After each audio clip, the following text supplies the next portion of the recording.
One of the biggest downfalls with having a career as a mortgage sales professional, whether you're a banker or a broker, it doesn't matter. This is a downfall. It's our inability to sell our book of business.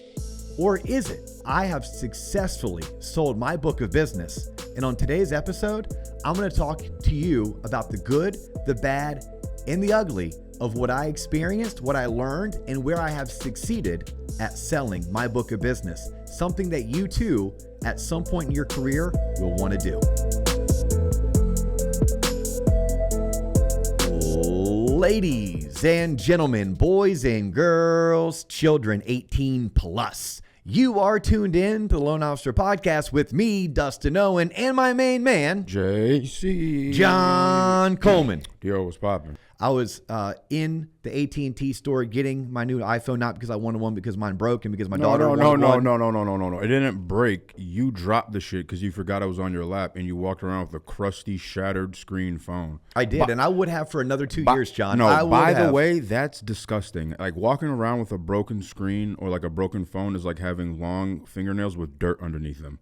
Interesting. Well, fucking nasty. The word I would use is gross. On vacation, I guess I come on using the word gross whenever I didn't like something, and I got to a point where my wife and daughter were so annoyed by me using the word gross. You think having a shattered screen is gross. Disgusting. It didn't bother me one bit. I know, the back of it. I looked at it and I'm like, wow, you're really, because you had that shitty one, the spec case, for like 3 months, and I was like, you're just going to hold on to this. Yes. And what made you get a new one? I drive things and use things until they break. And when they break, I replace them. And that wasn't broke. It's kept working. I could check email.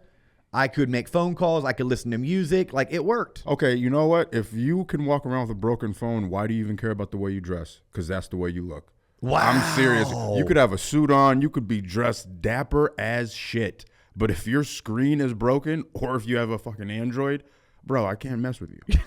All right. Well, let's jump into today's episode. How about that? Yeah. Let's jump into today's episode, which I'm excited about. I can't believe we haven't covered this. We're 430 plus episodes into this. And I know I've talked about Kevin Murphy.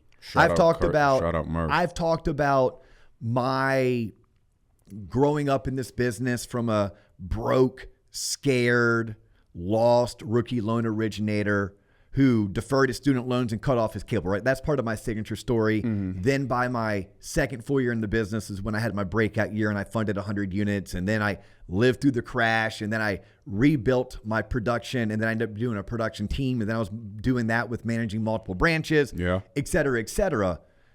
And I tell people today, like, look, I help run mortgage companies for a living. That's what I do. I love to do business development and growth, and whether it's onboarding a rookie or onboarding a new branch or onboarding an entire division, like those are things that I do for a living. Mm-hmm. And coaching and teaching and training and teaching how I did it is part of what I do.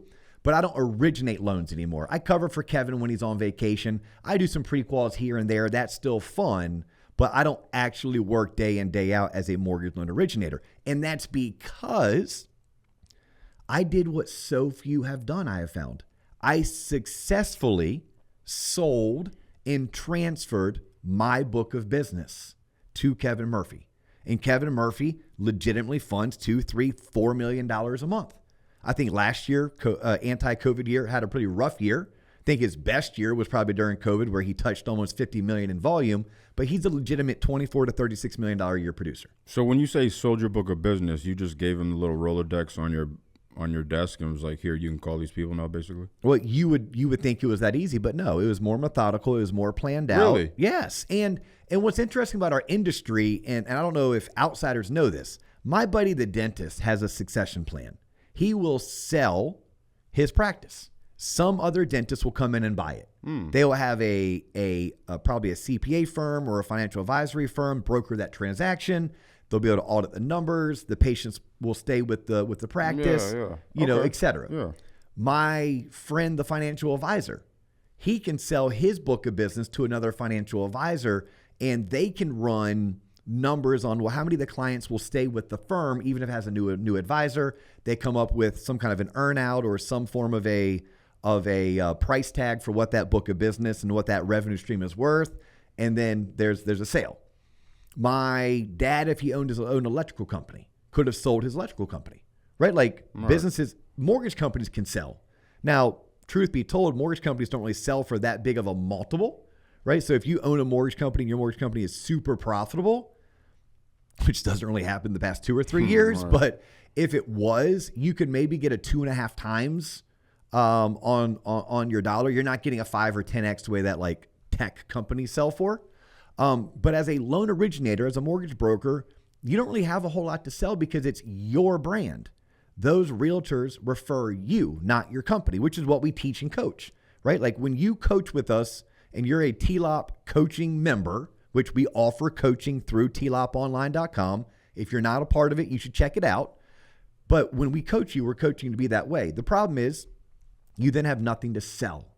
But you do if you do it the right way. And we're looking at an industry right now where the average age of an originator is probably still 53 to 56 years old. Y'all old as shit. Yes, like that's a national average. I'm sure some could work for banks and credit unions and some are working as brokers. But yeah, that's the purpose of our show, John, right? Is that we are actually shaping the future. If that's the median age, industry. No wonder y'all saw it a touch. 53. Shit. Yes. So you and I, with our coaching community, right, with our YouTube channel, with our newsletter, all that information, TLOP Online, if you want to go find it and sign up for the newsletter, subscribe to YouTube, we are shaping the future of the mortgage industry because I was shaped by people today who are in their 60s and 70s.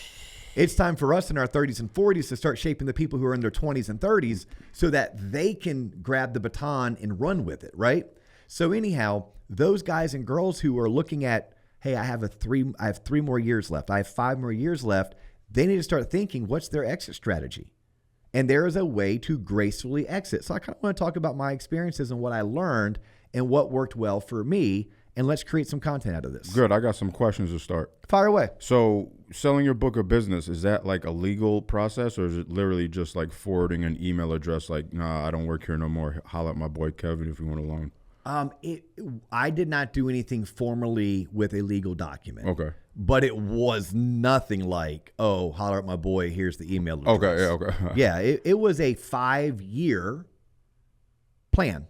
Okay. It was a 5-year plan. Think about the biggest on-ramp to the Autobahn or the fastest interstate. Yeah, right. Okay, so like I had to give myself enough runway that if I noticed things were getting off the rails or if I noticed things weren't going the way that he and I had discussed, I could jump back in, pull things back, and interject myself back into the day-to-day operations. Gotcha. So that was probably the first thing that we sat down and talked about was a timeline. And that timeline had to make sense for him, and the timeline had to make sense for me. And it was a gradual timeline. And by the way, I put this together based on A, what just made common sense, and B, what I saw happening in other industries. Most other industries, when you sell your company, you may get some money up front, but then you get an earn out. Okay, maybe the person buying it gives me $100,000 today, but then I earn out for the next 3 years. Well, in this, I didn't ask for, nor could I proudly even receive money up front. So we just made the earn out 5 years. And what made Kevin the right person was, and this isn't always going to be doable for all people, right? I'm going to teach you what worked for me. You're going to have to figure out on your own how to take what worked for me and apply it to your world and where you are in life. But Kevin, for me, was somebody that I brought into the business as an assistant, and I trained him up. So by the time it made sense for me in my career to transition out of doing loans full time, because I wanted to get into executive leadership, I wanted to focus on building and growing mortgage company, not necessarily being in the daily grind. I knew he was competent, right? I knew he would show up to work. I knew he was a really good deal structurer.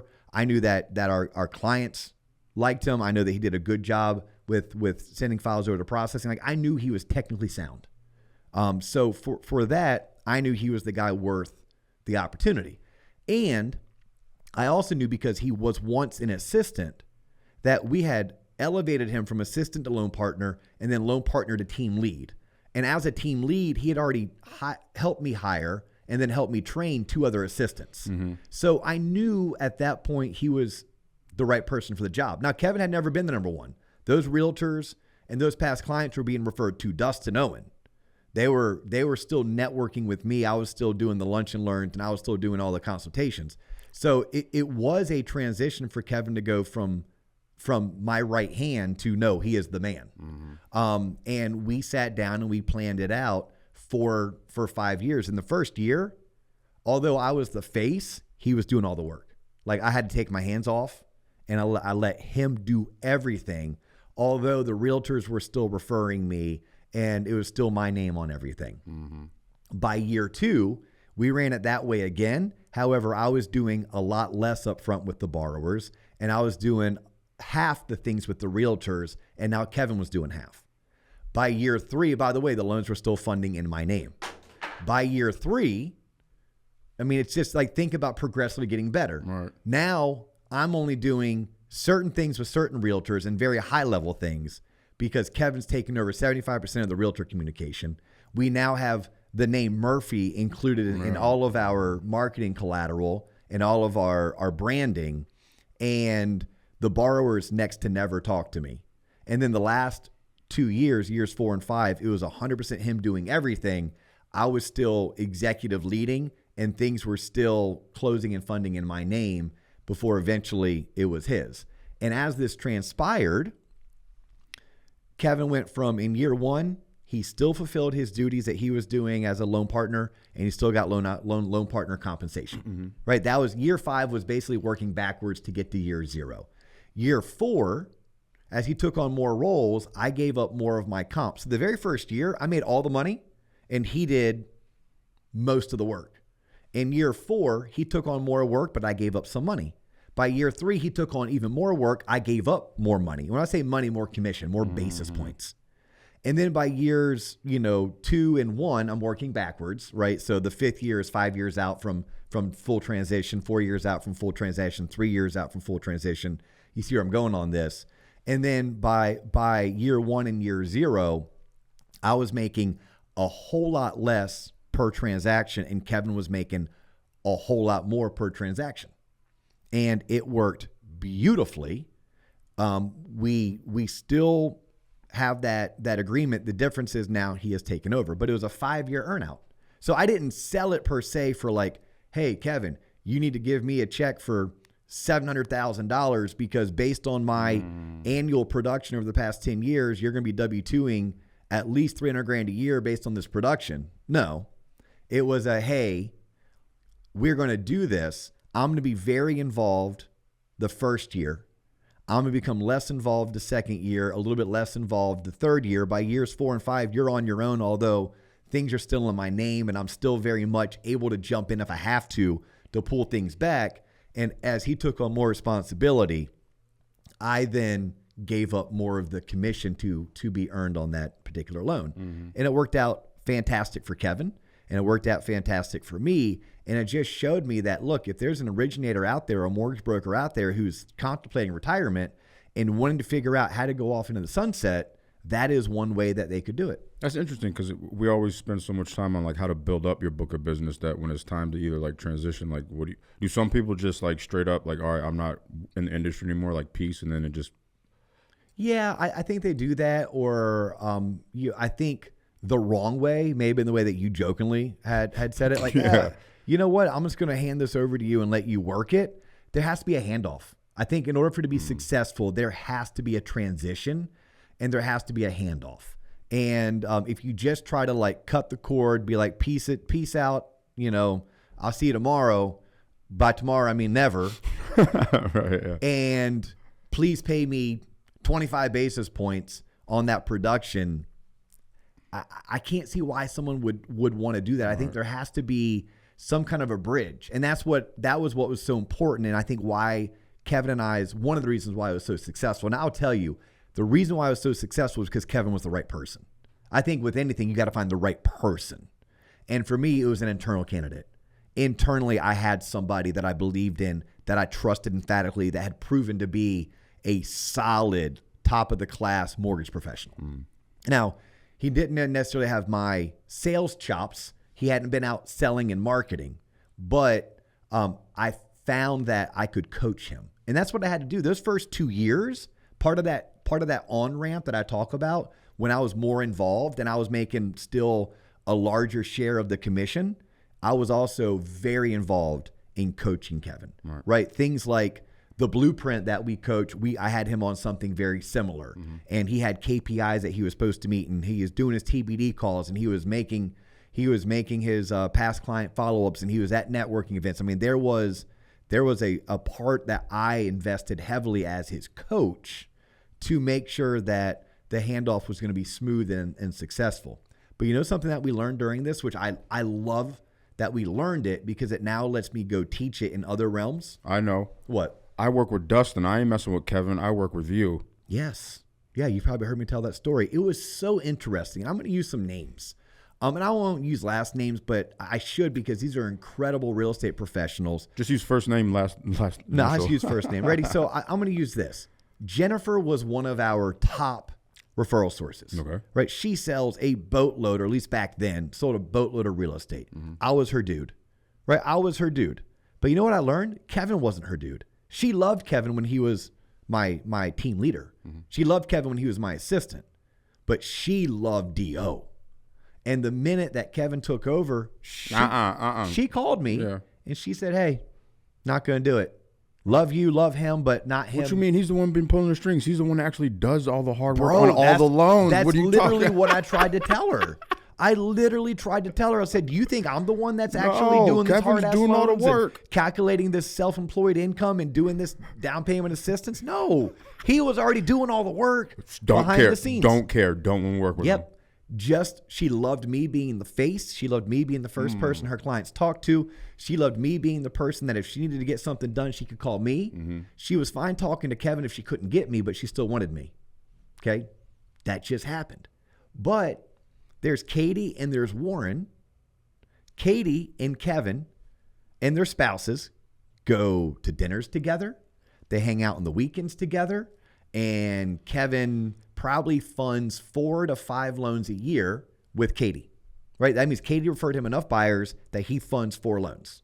By the way, to put that in perspective, if I looked up, and I just did this last night because I was doing something for MLO Study Buddy. I do a free coaching session. Shout out Rocky. Yeah, shout out to Rocky and the MLO Study Buddy crew. But I do a free coaching session one Monday night a month.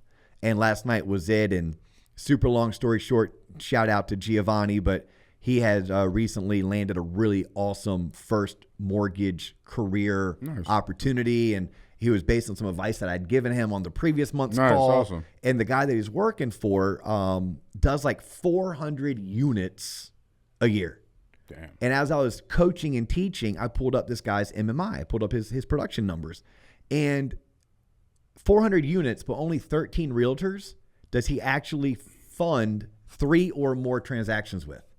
So this dude funds transactions with hundreds of realtors a year. Only 13 do they do more than 3 or more. 3 or more. So like when I say that this Kevin and Katie story, like yes, like what's cool about the Kevin and Katie story is Katie and I had met when I was a rookie LO. She had been in my database for 15 years. Damn. But you know when she started referring business consistently to us? When Kevin took over. And then there's Warren. I met Warren month 9 of my mortgage career, 2005. And I was a young, hungry, aggressive loan originator who was the preferred lender inside of his RE/MAX office. Between 2009 and 2019, I bet Warren referred me 5 people ever and 0 closed. The minute Kevin took over, Warren's in the database, Kevin's working that database. Mm-hmm. All of a sudden, Kevin's officiating the wedding of Warren's kids. Right. They're going to Meacham auction Warren was a together. Whale. Warren was a whale. You just didn't know it. Yes. Warren was a whale that wanted to eat me, yet he lets Kevin ride on his back and they go and party together. Yeah, so I thought that was like a really cool lesson. I teach it now to loan originators, whether they're trying to sell their team or not, just to prove the point that, look, we attract a certain people. We have to find more of our people and less of the not our peoples. Katie, although she and I get along great, although we respect the hell out of each other, for whatever reason, we never had that opportunity to mesh as business partners, but she and Kevin did. And Warren and I just never really meshed, but he and Kevin do. Mm-hmm. But I gave up. Jennifer and I meshed, but she and Kevin at that level weren't ever going to. And I think that's a very important part that people have to understand. If they're looking to sell their book of business or they're wanting to transition their business, you are going to have to be involved. It's not a matter of hiring an untrained assistant and turning it over to them. Like, it doesn't work that way. How often does this like happen in the industry where like, does it like a family, like keeping the family, like, you know, my dad was a loan originator, so like he sold me his book of business. Is that how like? John, I'm the only person that I know well. No way. That has done this. Hold on. So that's my question. It just seems like, you know, as you get older, it seems like everyone would do this when they get mature in their mortgage career. Like, what happens to the rest of them old 55-year-old dudes and ladies that are out there and they're like, you know what, I'm done. Either they hand it off to like someone coming in the door, or they just put an auto reply on, or the shit just gets kicked back. Yeah, here's what I find. I find when you get to that point, maybe somebody finds a new role in the mortgage industry. Maybe they go into, you know, onboarding and training, or maybe they take on an operational role, and maybe they let their business unwind or fizzle out. Or you'll get people, and I work with them right now and I commend them. This is an industry that you could quasi-retire but still do a couple loans a month. You could, if you've been a 30-year veteran and you had this database of past clients and this database of referral sources, and you're experienced. I do not promote this for inexperienced people. You could do loans out of your basement. You could do loans out of your den, right? People do it all day long. Mm-hmm. I don't recommend you get into the industry doing it that way. Right. I recommend you wait until you're experienced, you're proven, you have the network, and you have the following. But you could do 2 or 3 loans a month. You could make your 8 to 12 grand a month, maybe working 7 to 12 days a month, right, because you're only generating 10 leads. You're not putting in a lot of effort to generate those leads because you have such a loyal following. And then you are cherry picking the loans that you can do well, the clients that are highly qualified, and you're helping serve them. And I think some people, that may be their play. Their play may be like, look, I'm going to at 62.5 or at 67, I'm going to dial it back, but I'm not going to totally exit because look, I'm getting benefits, because I'm staying active, I'm exercising my brain, and I have a way to bring in an extra, you know, $84,000 to $120,000 a year, semi-retired. Like, that is a play, by the way. That is definitely a play, not my play. Like, I wanted to be like, no, how can I transition my entire book? What does that look like? And for me, I think the lesson, if I were to teach it as a course, which maybe we should do this one time. For me, it was a 5-year. It was 5 years, and it was a 5-year earnout. I took no money up front. In those first 2 years, I was really involved.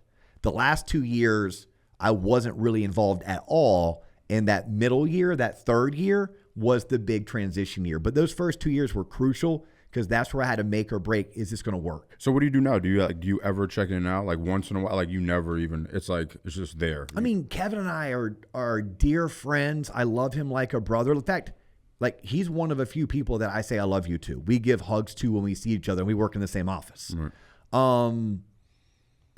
But I mean, I am nothing more than a colleague to him. I am a mentor to him.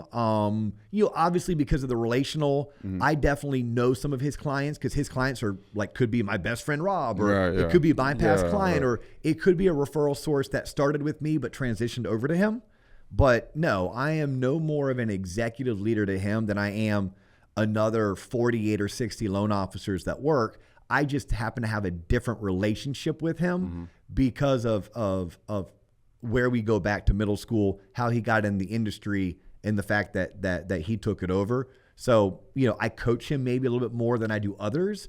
But I think I would do that anyhow because of our family-like dynamic. Would you recommend that most, if not all, loan originators at some point should like have this in the back of their mind if they plan on staying in this career for more than 16 seconds? Yes, but here's a caveat that just kind of dawned on me. Like, if you're an average producer or below average producer, you might not have this opportunity. You know, I mean, this was something because I had a database of 400 realtors. I had over 1,000 past clients. We were funding 12 to 15 loans a month every single month. I had something worth having, right? So if you don't have that database of past clients, if you don't have that database of referral sources, like, we had a really strong brand in our local market. Gotcha. Like personal brand in our local market. And I was making as an originator $300, $400, $500 grand a year just as an originator. That was worth something to me, right? If somebody's closing 20, 30 loans a year and they're making, $70,000 to $120,000 a year. I don't know how much there is to buy, and if it's going to be worthwhile, right? I mean, like I have a buddy who has a business, and I'm sure he makes 60 to 90 grand a year for his business. When he goes to sell that business, it's not going to be a big payday. The person buying his business may come in and they may look at it and say, I'll give you 60 grand, right? Like I'll give you what's your truck worth, what's your equipment worth. And there's something to be said about your route, right? Because his one in which he has a route that he runs, so that there's a database of clients he serves. Right. Like that's worth something, but it's not going to be oh my God, he's going to retire tomorrow. Right. And even mine wasn't oh my God, I'm going to retire tomorrow. It was just my way to not cut the cord or give up or walk away from something. And I've worked with some originators recently who are looking to do it. And what I see them doing wrong is they want to go hire an inexperienced person and not train them. Literally, hey, I'm going to hand this to you so you can drop the ball. Yeah, like, I need to find someone who's newly licensed who can take over on book of business. I'm like, ooh. The hell? I'm like, you better bring them on as your assistant first, spend a year learning underneath you, then make them your loan partner for the next year. And then your third year, you turn them into a junior LO. And then if they are really damn good at what they do, then you can talk about a succession plan. If you were like, if you're an established LO, could you sell your book of business to another established LO who crushes it? Like, does it always have to be like a newer? No. There's multiple ways that you can do it, and it's more of a transfer, right? It is a transfer, and where it gets a little bit sticky when you're transferring it to someone who already has another book of business, it's like, how are you going to figure out what loans you get compensated on and what loans you don't get compensated on? Right? With Kevin, it was easy because he was taking it over. He was going from being the junior, the team lead, to now I'm the man. So it made it very easy. I mean, ideally, that's what you would do. You would bring someone onto your team. They would incorporate it in your team. They'd be running your team. And then you would hand it over to them. Like in a perfect world, that's how I was able to make it work. That's what I know. If I was doing my $36 million a year, and let's say there's Casey down the road and he's doing $18 million a year, and I want to find a succession plan, well, I shouldn't get compensated on all the loans Casey does because he was already an $18 million producer on his own. But I need to make sure that I can earmark and tag the loans that would go to me, right? Like, how do I separate that? That would be something you'd have to solve for. But I think the purpose of today's show was just to shed light to that this is a possibility. However, it takes work like anything. It takes time. It takes patience, and it takes executing a plan. And both team members need to be on par with that plan. So Kevin and I sat down and we said, this is what the next 5 years look like. And then every January we discussed the year that was and the year that came. Like, we had those discussions. How did things go? Where are they going? Does this still work for you? Is this still what you want? Are y'all doing this like forever, or after like 7 years it like falls off? We're done. 5 years. Okay. 5 years. Yep. Okay. 5 years. Now look, I'm a manager in the branch, right? I'm a divisional leader, and branch managers, area managers, divisional leaders throughout the mortgage industry as a whole, we do get compensated for our management roles. We do get compensated on profitability of the branch, profitability of the company. So there's still an element of Kevin's production that I still get compensated on. Gotcha. Right? Like, that is still a revenue stream that goes to the branch, and as a branch operator and as a divisional executive, I get compensated on it. But no, our agreement, I mean, today Kevin is making full LO comp on his production, but in year 5, which was the first year, I'm working backwards. In year 5, he was getting basically loan partner pay, but I was asking him to do loan officer work. Gotcha. By year 4, working backwards, he was getting loan partner pay with a kicker to do LO work. By year 3, it now became more of a like, hey, 50-50. He's earning half, but I'm still getting half. And then years 2 and 1 leading into him taking over full, he was now getting the lion's share. Gotcha. Right? So like, if our comp plan was 125 basis points, he may be making 75 and I'm making 50. And then at the end, he may be making 100 and I'm making 25. But there was a year that I made 125 and he made his same loan partner pay. Right? So it was a gradual transition. And we all can do that. It's just a matter of finding the right person, giving it enough time, and knowing that you, the senior person, it's not a take your hands off the wheel and set it and forget it. It doesn't work that way if it's going to happen right. You are there to transition, to coach, to mentor. You are going to have to step in and remind those referral sources that you're still there. Remind those clients that your name is still a part of the marketing collateral. And then you're going to have to sell why this person's the best person for them. But it can be done. It can be done. There's a lot of people that hopefully will tune into this and like, damn, I didn't know it could be done. And if you think that you want to retire in 7 years, you're a big enough producer. Shit, sell me your book of business. Watch that shit go straight in the drain. Exactly. Don't do that. That's a bad idea. But no, if you're like, let's say you're 5 to 7 years out from thinking that you want to retire, now's the time to start doing this. Because what's interesting is Kevin and I started talking about it years before we even played it. The total play on this is basically like 12 years in the making. You can't just like wake up like and be like, oh, I want to retire next week. Let me start the handoff now. So by next Thursday, I have someone in my 100%. Place. After Kevin's 3rd year, we started talking about this. That was the carrot I dangled. Damn. That was the carrot I dangled. Hey, look, man, based on where my career is going, based on how we're building out our territory, our division, how fast the mortgage company is growing, I'm foreseeing, and I had that opportunity, like I had that ability to think that forward, think that far out, be a visionary. That's a skill set or a talent maybe that I possess that not everyone shares. So it allowed me to not just stay in the now, but start looking out and planning for the future. And I dangled that carrot. Hey, if this is something you think you would like, let's keep on doing this.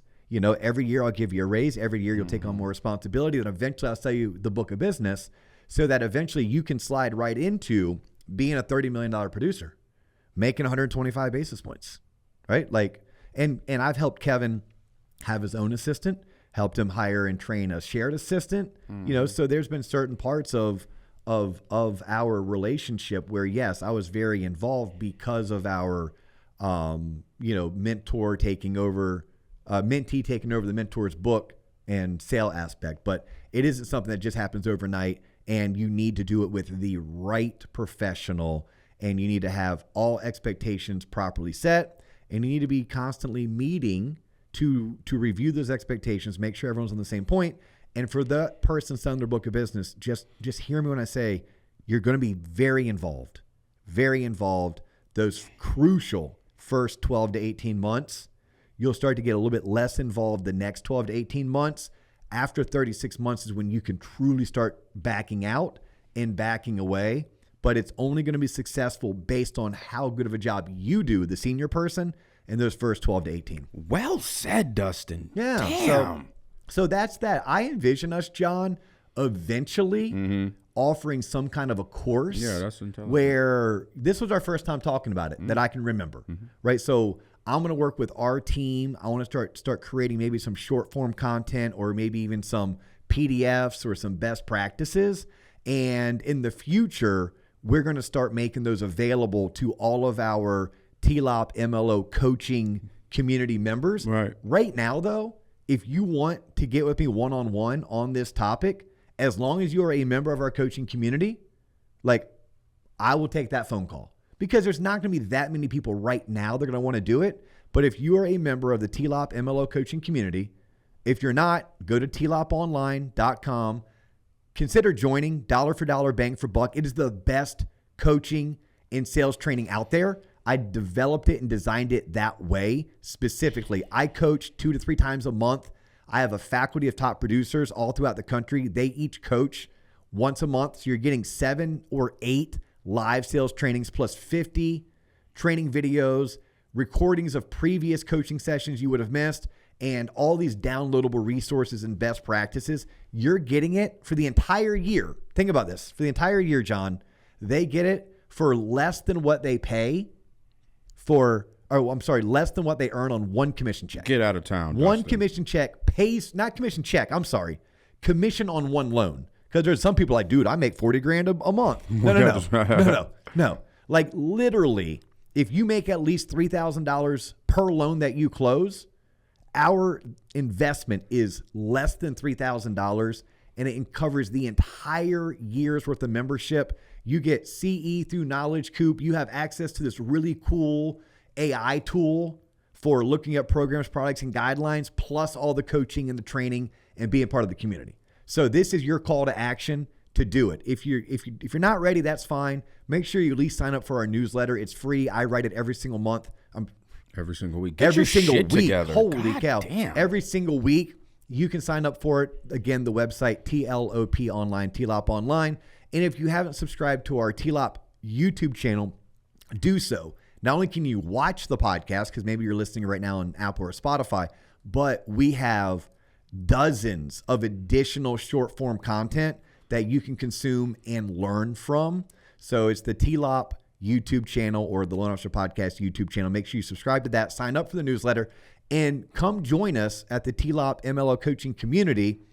It's pound for pound, dollar for dollar, the best investment you can make. And if you're looking to one day sell your book of business and transition your book over to someone else, I will spend one-on-one time with you until we start creating all of the training videos that I imagine we're going to start creating in the courses, but I won't do it if you're not a member. Open the floodgates, Dustin. Open the floodgates. Let's go. Hey, he's John Coleman. I'm Dustin Owen. If you like what we're doing, don't keep us a secret. Share us with not one, not two, but 3 friends or colleagues in the mortgage industry. Remember, sharing is caring. That is all the time we have for you today. We do look forward to catching you on the next episode. Peace.